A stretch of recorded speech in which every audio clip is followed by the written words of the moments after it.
অনিয়মের অভিযোগ এসএসসি পরীক্ষার ২০ কেন্দ্র বাতিল। নানা অসঙ্গতি ও অনিয়মের অভিযোগ থাকায় এসএসসি পরীক্ষার যশোর বোর্ডের অধীনে থাকা ২০টি শিক্ষা প্রতিষ্ঠানকে পরীক্ষা কেন্দ্রের তালিকা থেকে বাদ দেওয়া হয়েছে। অভিযোগের পরিপ্রেক্ষিতে এসব কেন্দ্র বাতিলের সিদ্ধান্ত নেওয়া হয়েছে। বৃহস্পতিবার ২২ জানুয়ারি যশোর মাধ্যমিক ও উচ্চ মাধ্যমিক শিক্ষা বোর্ডের ওয়েবসাইটে প্রকাশিত এক চিঠির মাধ্যমে এ তথ্য জানানো হয়। চিঠিটি সংশ্লিষ্ট শিক্ষা প্রতিষ্ঠানগুলোর প্রধানদের কাছে পাঠানো হয়েছে।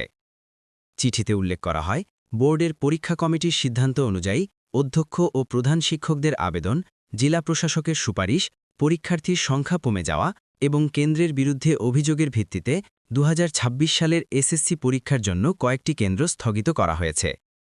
কেন্দ্রগুলো হল ঝিনাইদহ ক্যাডেট কলেজ, সুভাষিনী মাধ্যমিক বিদ্যালয়, রূপসা বহুমুখী মাধ্যমিক বিদ্যালয়, বঙ্গবাসী মাধ্যমিক বিদ্যালয়, সরকারি ল্যাবরেটরি উচ্চ বিদ্যালয়, পল্লীমঙ্গল মাধ্যমিক বিদ্যালয়, খালিশপুর মাধ্যমিক বালিকা বিদ্যালয়, আফিল উদ্দিন মাধ্যমিক বিদ্যালয়, আরআরএফ মাধ্যমিক বিদ্যালয়, বিকে ইউনিয়ন ইনস্টিটিউশন, খানাবাড়ি মাধ্যমিক বিদ্যালয়, ইসলামাবাদ কলেজিয়েট স্কুল, সিদ্ধিপাশা মাধ্যমিক বিদ্যালয়, পাঁচবাড়িয়া পাঁচকাটিয়া মাধ্যমিক বিদ্যালয়, যুগিরগোফা মাধ্যমিক বিদ্যালয়, সাহেবনগর মাধ্যমিক বিদ্যালয়, রুস্তম আলী মাধ্যমিক বিদ্যালয়, চাপরাইল মাধ্যমিক বিদ্যালয়, হাসাদহ মাধ্যমিক বিদ্যালয়।